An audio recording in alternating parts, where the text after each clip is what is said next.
O cerimonial solicita a todos que ocupam seus lugares para o início dos nossos trabalhos, bem como a gentileza de desligar seus aparelhos celulares ou utilizar o perfil silencioso. Senhoras e senhores, bom dia. Sejam bem-vindos ao Diálogo SEDEX, Mobilidade Urbana e Políticas Públicas de Transportes. Convidamos para tomar assento à mesa e coordenar os trabalhos o excelentíssimo senhor Gustavo Ponce de Leão, secretário de Estado de Governo e secretário executivo do Conselho de Desenvolvimento Econômico e Social.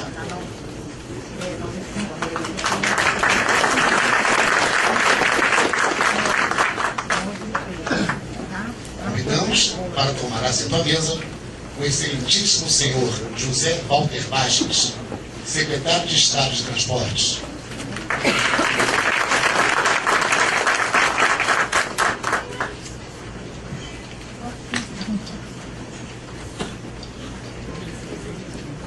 O excelentíssimo senhor deputado Joey Vale.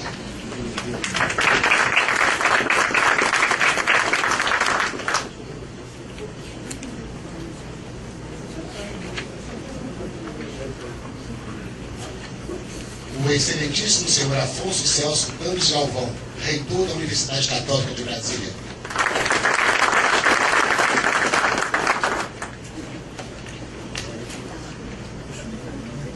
E o ilustríssimo senhor Paik Duque, do Movimento Passe Livre.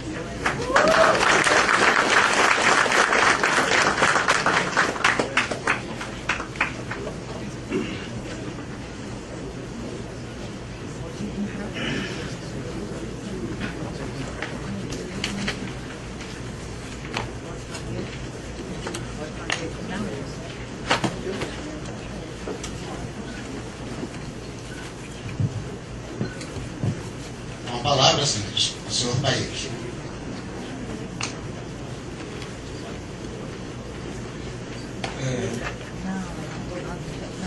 Alô? Bom dia a todos e todas. Acho que nós não estávamos programados propriamente para a abertura do seminário, uma fala que vou fazer nas próximas mesas, assim da tarifa zero e todos os pontos. Então, mas como nós participamos da construção desse evento, eu e como está sendo anunciado, eu gostaria de localizar a nossa participação, exatamente por que nós chegamos aqui. Nós chegamos aqui pelo mesmo motivo pelo qual me atrasei, porque nós fechamos ruas, porque tem uma rua sendo fechada ali na W3 Norte, na 513 Norte, e eu não sei exatamente o motivo, eu estava vindo de ônibus, o ônibus ficou, o ônibus ruim também, né, ficou parado no engarrafamento, e alguma reivindicação está sendo apresentada.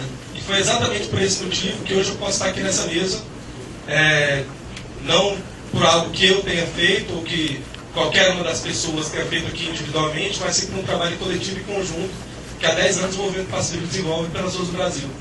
Um trabalho que aparentemente é silencioso, um trabalho que aparentemente é ignorado, desprezado, tratado como coisa de moleque, né?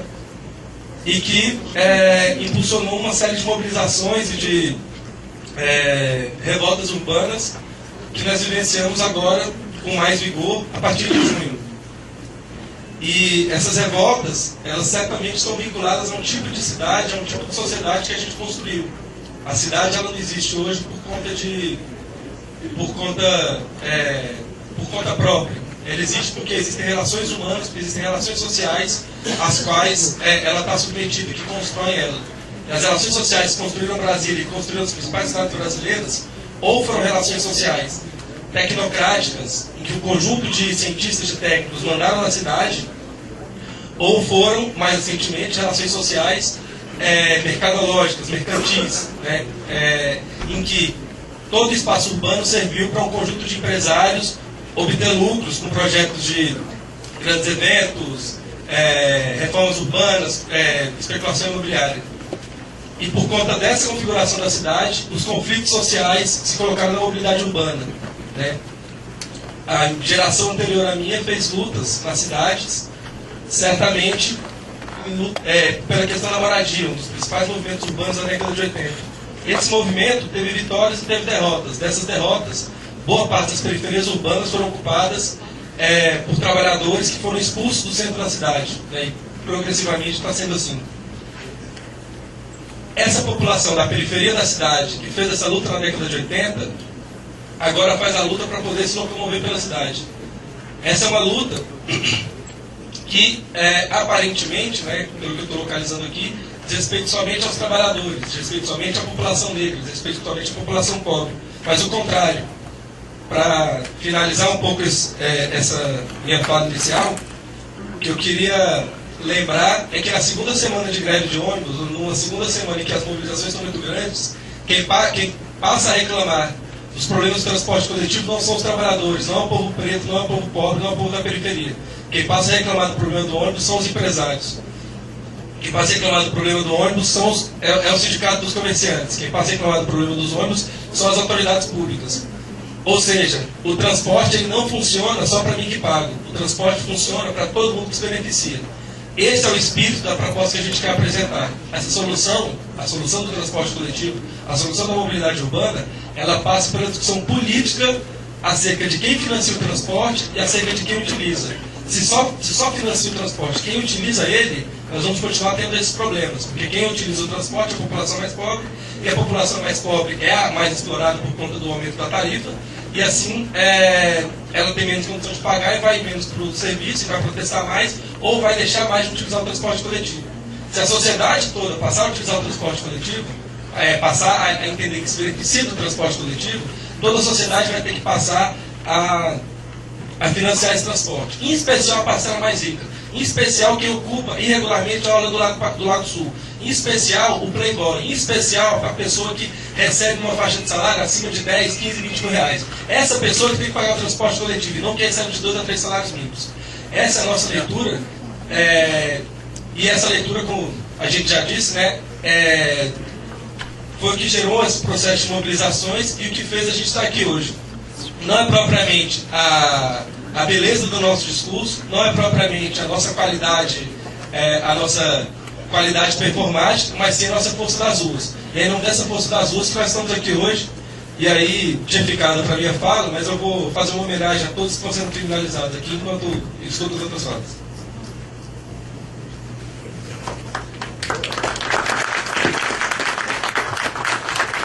Com a palavra, o deputado Veivalho.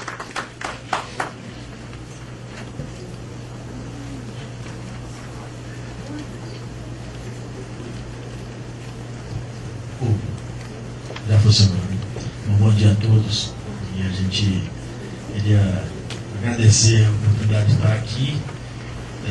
Eu acho extremamente importante esse formato de trabalho.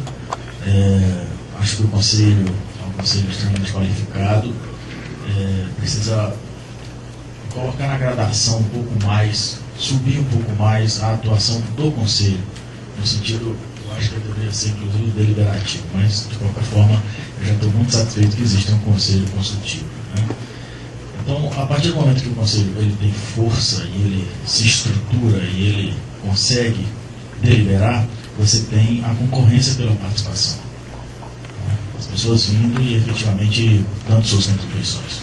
Então, eu quero dizer, parabenizar aí o Gustavo, o esforço de quem tem trabalhado para que esse Conselho se estruture e se consolide ao longo do tempo, transcendendo, inclusive, a questão dos tempos políticos, que são os tempos que são praticamente mortais para qualquer tipo de planejamento.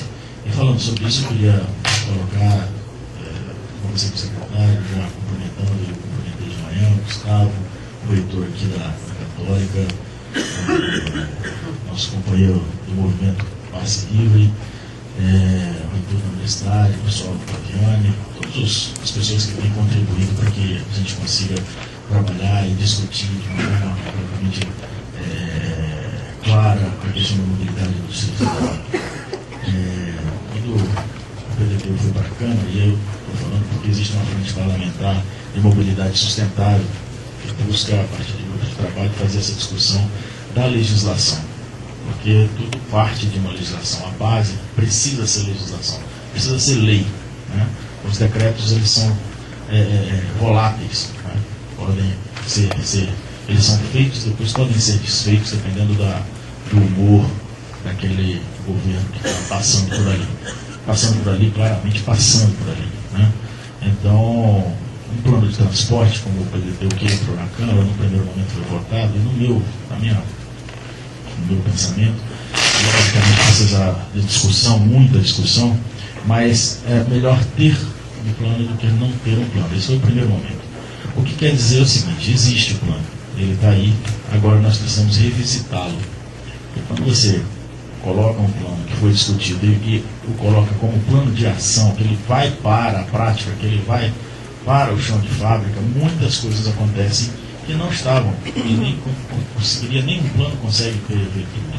Então ele precisa de uma revisita, ele precisa de uma nova versão, vamos dizer assim. A gente quer puxar isso, estamos trabalhando, desenvolver, para a gente trabalhar a partir da Câmara Legislativa as discussões, Gustavo, então a gente conseguir com o governo trabalhar isso, até porque acredito muito na questão do planejamento e nas políticas de longo prazo, porque a política partidária é de curto prazo, né?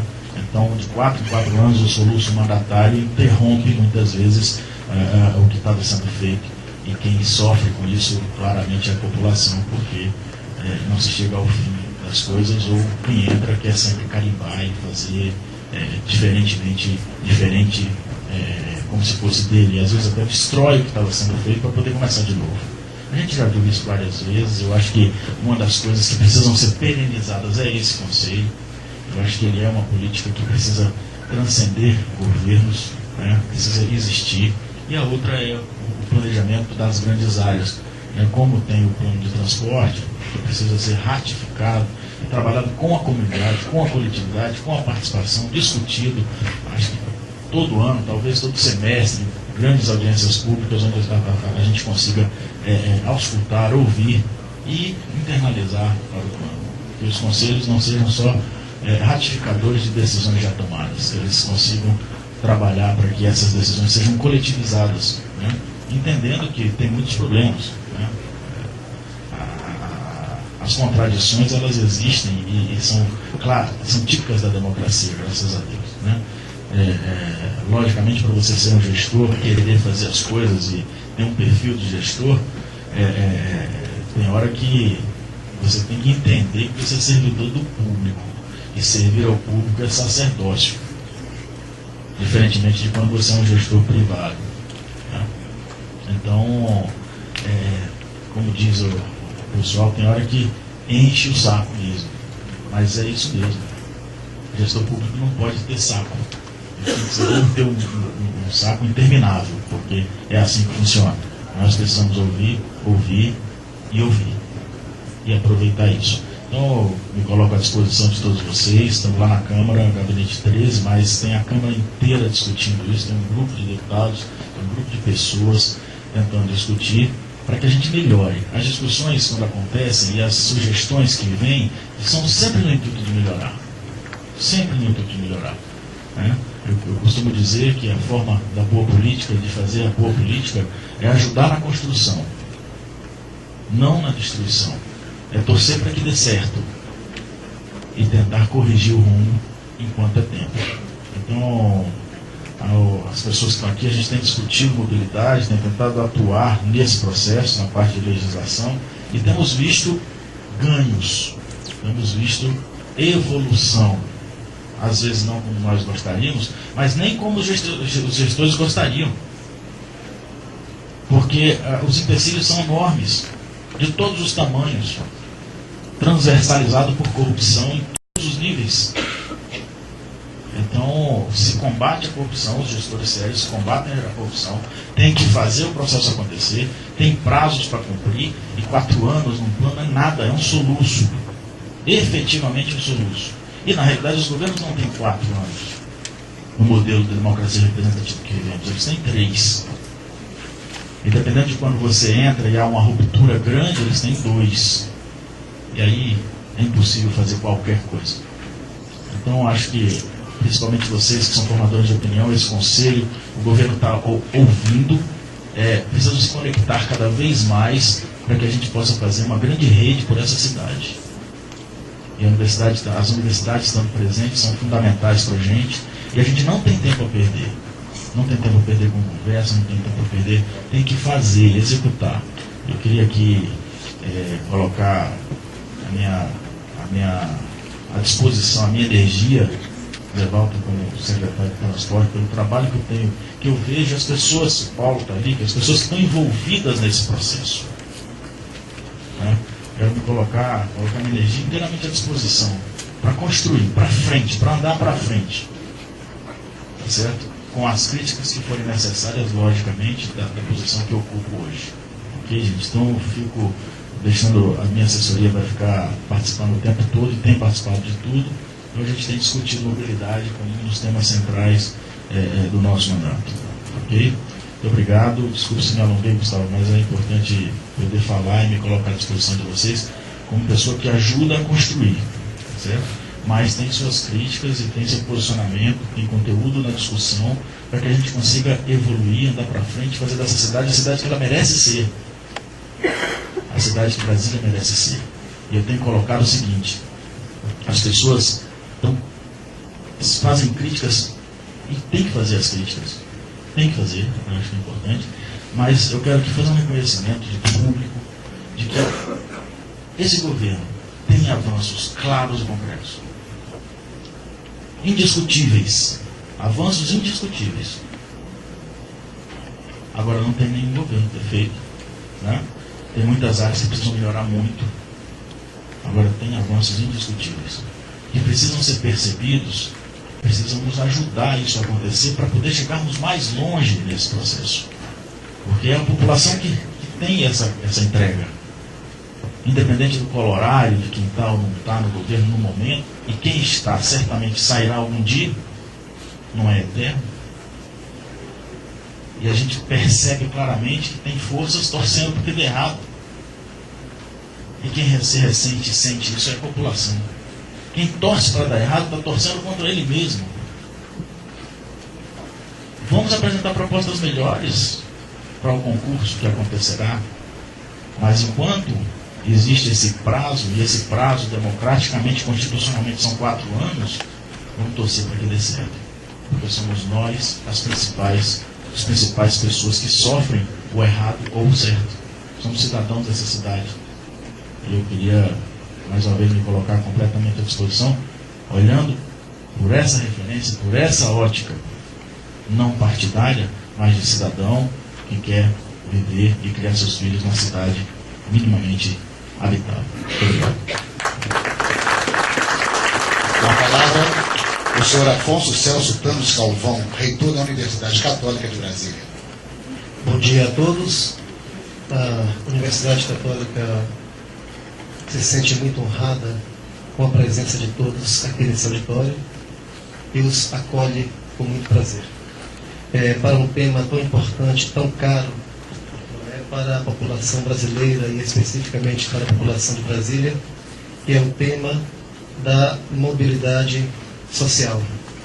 É interessante e é um tema que afeta a nós todos, independentemente de classe social.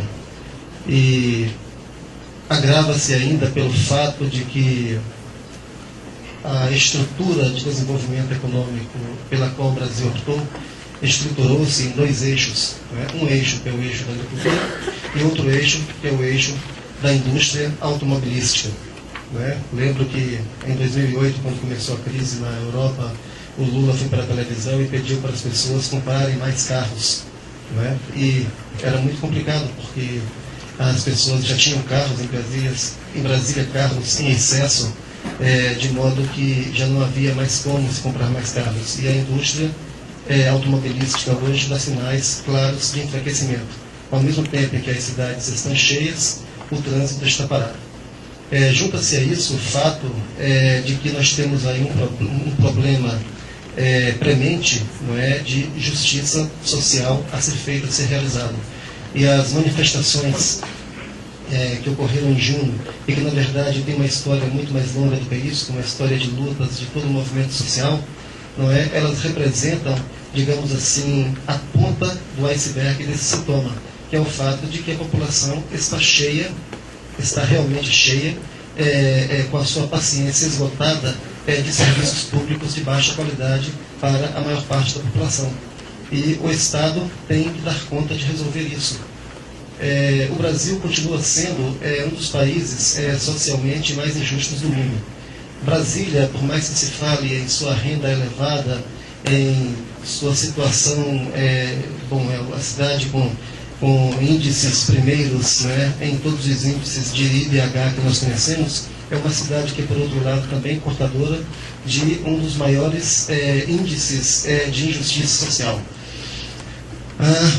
Brasília tem um gap entre ricos e pobres que é dos mais altos do Brasil. Né? Isso tem sido apontado constantemente por pesquisas diversas. Né? Então, quando se trata do problema da mobilidade urbana, quem mais sofre realmente é a população que anda em ônibus precários, não superlotados e com trânsito e paradas incertas, de modo que fica tremendamente difícil organizar a vida dessa forma. Então, concordo com o deputado Joey Vale que avanços estão acontecendo. O governo teve a coragem de enfrentar uma máfia estabelecida no meio dos transportes públicos de Brasília e que tomava conta de forma cartelizada desse transporte havia muitos anos. Um novo plano de transportes está sendo desenvolvido, ainda é cedo para avaliar resultados, mas nós temos esperança de que a situação melhore. Né? Eu acho que, considerando, eu estava em conversa agora há pouco com o professor Paviani, com o professor Ivan Camargo, reitor da UNB, e nós estávamos falando sobre outras cidades que nós visitamos e costumamos visitar, né? E em outros países, e o que nós observamos é que dos países que nós visitamos, o Brasil possui o sistema de transporte público mais precário. E, bom, quando um sistema como esse existe, ele existe porque interessa a uma parcela da população que ele exista. Quando injustiças sociais existem, elas existem porque elas estão estruturadas dentro de um sistema de equilíbrio, né, de equilíbrio social, em que as elites são favorecidas por esse sistema. Então nós não devemos nos enganar. Para que esse sistema mude, para que ele se estruture de uma outra forma, é necessário que haja rupturas. E haja rupturas no próprio modo como o Estado brasileiro se organiza. E para que essas mudanças ocorram, infelizmente, é necessário muita mobilização popular. Eu acredito até que muito mais mobilização popular do que temos tido até agora. Porque, basicamente, a população brasileira, ela obteve avanços sociais nos últimos 10 anos, isso é inegável, os números mostram isso, mas esses avanços não são suficientes para colocar a população como um todo em uma situação de conforto. A desigualdade é muito grande, a injustiça social é muito grande, as políticas públicas, elas essenciais, como educação e saúde, não são ainda condizentes com o que se espera de um país no nível de desenvolvimento do Brasil. Em consequência disso, há necessidade de muito mais mobilização para que se desenvolva um novo tipo de Estado, muito mais forte do ponto de vista social e capaz de realmente lidar com as demandas da sociedade brasileira. Então eu acho que as iniciativas que se estruturaram a partir do movimento Passe Livre e que se expandiram para outras reivindicações de caráter social são boas manifestações e eu acho que elas têm contribuído para que o cenário político todo se reorganize e seja capaz de atender a demandas que há muito já deveriam ser atendidas. Muito obrigado a todos por estarem aqui. Obrigado. Bom dia, meus senhores, bom dia, minhas senhoras, bom dia aos membros da mesa. Mobilidade urbana ainda bem virou moda. Há 10 anos atrás, nem candidato a prefeito falava sobre isso. Só candidato de São Paulo, Rio, Belo Horizonte e o resto deixava. O transporte urbano, ele se criou em estruturas familiares bastante fortes e eminentemente locais. Então nós temos coronéis de Brasília, coronéis de São Paulo, coronéis no Rio, e a coronelada continuava mandando aí. Quando nós assumimos o dia... tinha uma pesquisa da The Economist. Os 17 maiores centros urbanos da América Latina, Brasília tinha a 6ª melhor infraestrutura e o 17º pior sistema de transporte coletivo. Tinha 75% da sua frota sem contrato, ou seja, sem nenhuma relação formal com o setor público. E existiam, ao contrário do que alguns acham, não 3 famílias, mas 2 famílias que mandavam no sistema de transporte coletivo no Distrito Federal. Alguns avanços realmente foram feitos, são inegáveis.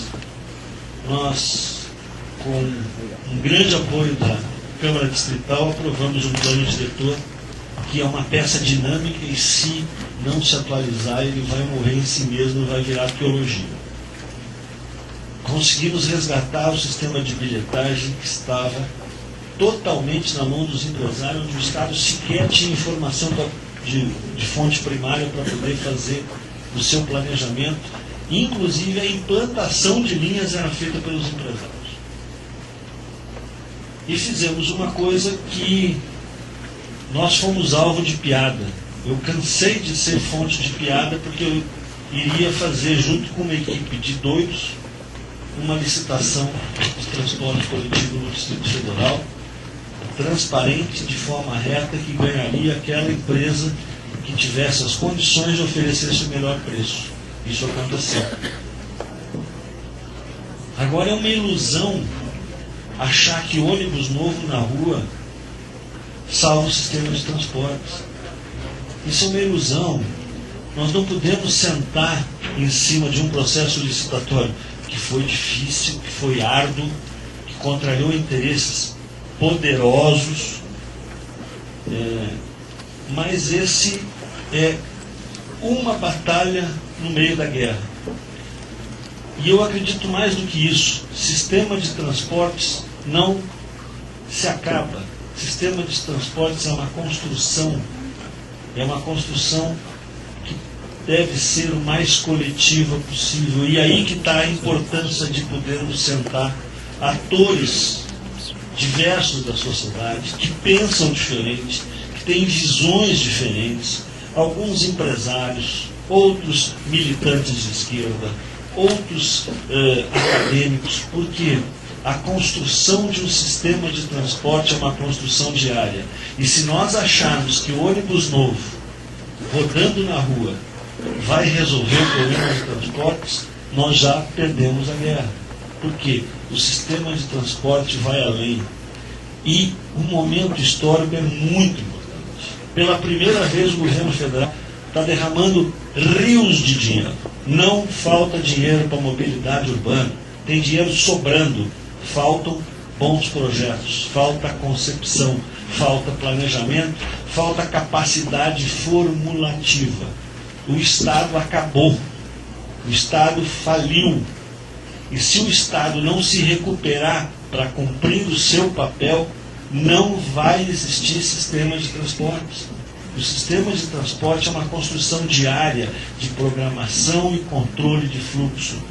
E é importante que se diga, o sistema de transporte será mais ou menos bem sucedido se ele tiver canais de auscultar a sociedade, porque só tem um sentido de você ter sistema de transporte para servir a sociedade.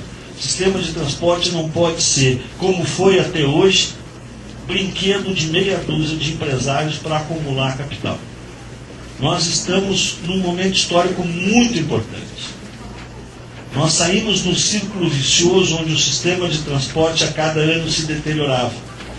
Os ônibus ficavam mais velhos, os empresários queriam ganhar mais e a sociedade que se lascasse. E temos uma oportunidade histórica única. Estamos recebendo uma frota nova, existe sensibilidade política para a questão de mobilidade, existe muito dinheiro para o sistema viário, existe dinheiro para a melhoria da gestão e nós podemos entrar num círculo virtuoso. Quem disser que vai resolver o problema de transportes em 4 anos está mentindo ou se acha super-homem. Sistema de transporte se constrói no dia a dia. se constrói com melhorias constantes, se constrói com discussão de quem vai financiá-lo, se discute, se constrói discutindo com a sociedade. Nós precisamos de um conselho de transporte representativo. Hoje é um órgão burocrático. Nós precisamos de um conselho para ouvir a sociedade, com gente que defende o lucro porque o lucro não é feio e gente que acha que o sistema de transporte não pode ser comércio. É dessa discussão que vai surgir um novo modelo. E não tem ilusão. Ninguém vai deixar o carro em casa se o sistema de transporte não for de qualidade. Transporte de qualidade custa caro. Temos que discutir como é que ele vai ser pago. E, mais do que isso é um problema de Estado e não de governo. Isso é um problema de contínua melhoria. Não vai ser o... Olha, eu tenho maior admiração pelo governador Agnello, pelo governador Filipelli, pela estrutura política que eles deram à Secretaria de Transporte para conseguir fazer essa vitória, que ninguém acreditava. Ninguém acreditava. Por isso que nós não fomos incomodados em nenhum momento. Todo mundo achou que nós íamos dar com os burros na água. Conseguimos terminar a licitação? Conseguimos. Ganhamos a guerra? Não. A construção continua e depende de todos nós. Obrigado. Com a palavra, o excelentíssimo senhor Gustavo Pontes de Leão, secretário de Estado de Governo e secretário executivo do Conselho de Desenvolvimento Econômico e Social. Bom dia a todos. Quero saudar aqui todos os presentes, em nome do governador Miguel Queiroz, do senador Dario Filipelli, em especial aqui do deputado distrital de Olivalha, que é um deputado combativo e companheiro nosso dentro da Câmara Legislativa, sempre qualifica os debates, com especial engajamento, a gente sabe, nas questões relativas à sustentabilidade e ao desenvolvimento do Distrito Federal. Quero dizer para você, Joey, que parte do que você falou aqui vai ao encontro daquilo que a gente tem defendido aqui com relação ao Conselho. Esse Conselho, ele é parte... Esse aqui eu vou ver se está contagiando. Esse Conselho é parte, na verdade, de um modelo de gestão que o governador nos pediu que implantasse, que é uma gestão que tem por base o diálogo e a construção coletiva. E faz parte dos nossos planos enviar à Câmara Legislativa o projeto para que esse Conselho passe a existir por lei e não apenas por decreto. Então, para que haja a governança participativa, seja parte legal do modelo de gestão do Distrito Federal, e certamente a gente espera contar com o seu apoio dentro da Câmara Legislativa na aprovação dessa matéria. Também agradecer aqui ao magnífico reitor aqui da Universidade Católica de Brasília, Dr. Afonso Celso Calvão, por receber esse evento do Conselho e também pela colaboração que a Universidade Católica tem dado no Conselho de Desenvolvimento Econômico e Social, em especial na participação no Observatório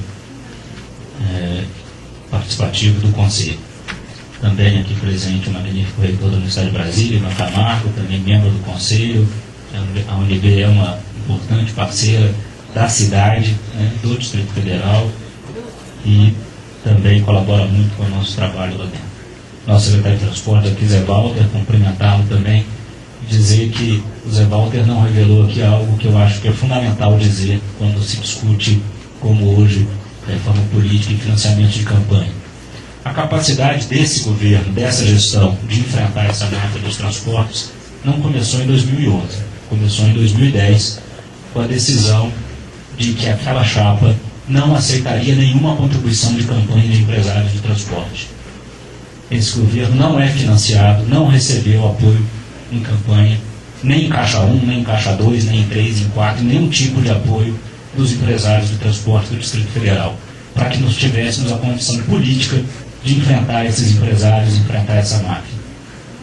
Isso é fundamental que as pessoas saibam, conheçam e tenham claro, porque o financiamento de campanha é sim a raiz de um dos males da execução da política nesse país.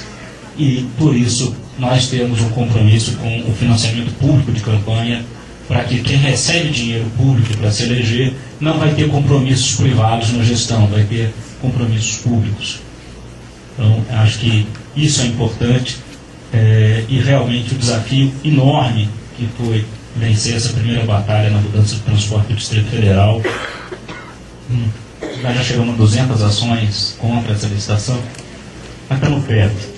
190 ações contra essa licitação enfrentadas, sem nenhuma derrota para o governo do Distrito Federal, num processo que é passo importante na mudança da qualidade do transporte no DF.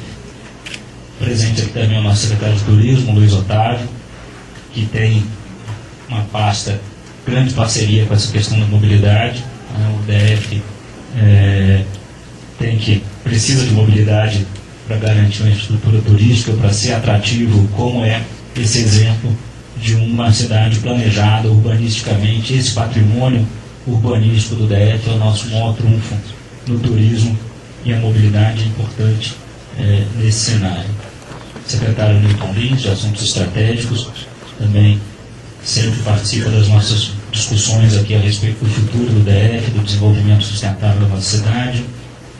Paulo Vitor, secretário de Transportes, aqui também presente a nossa administradora da Estrutural, a Socorro Torquato, uma região das mais carentes do Distrito Federal, que vive na pele os problemas aí que nós temos que superar na melhoria do transporte público. Diretor-presidente da SEB, Rui Fonseca, parte do urbanismo da cidade, a oferta de energia, tem um grande desafio de recuperar uma empresa que foi recebida em péssimas condições e tem feito um trabalho excelente lá nesse sentido.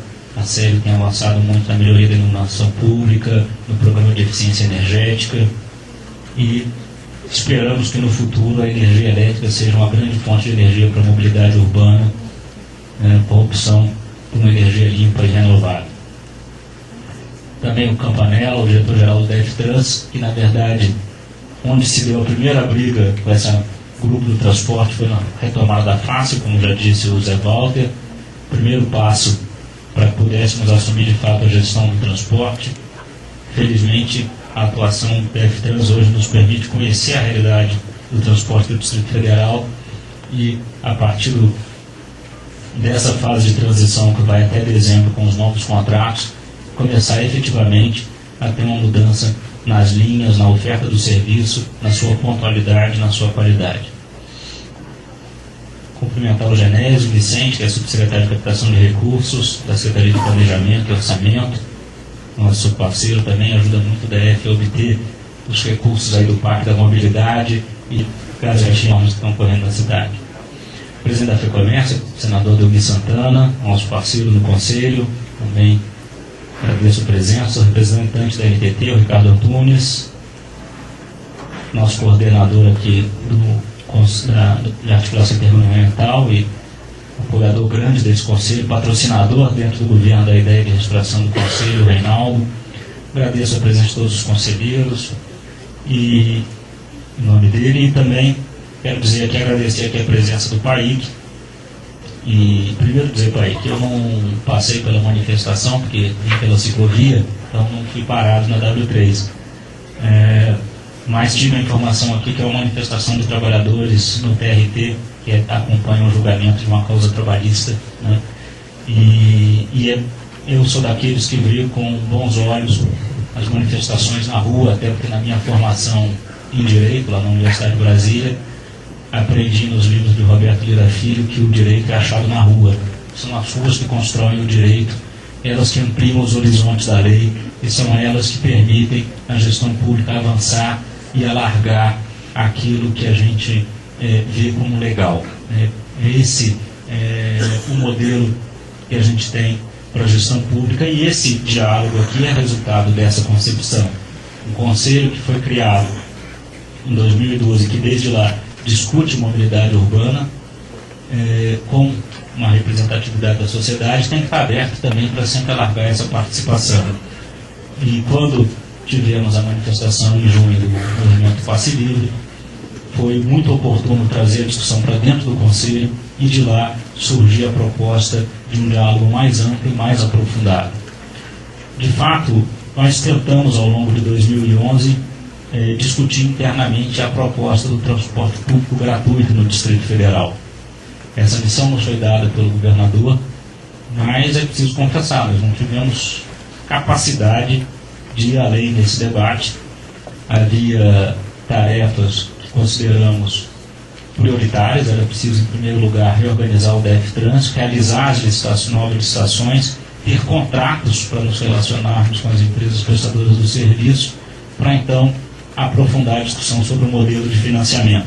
Não adiantava só socializar, porque quando o financiamento é público, na verdade você está socializando o custo.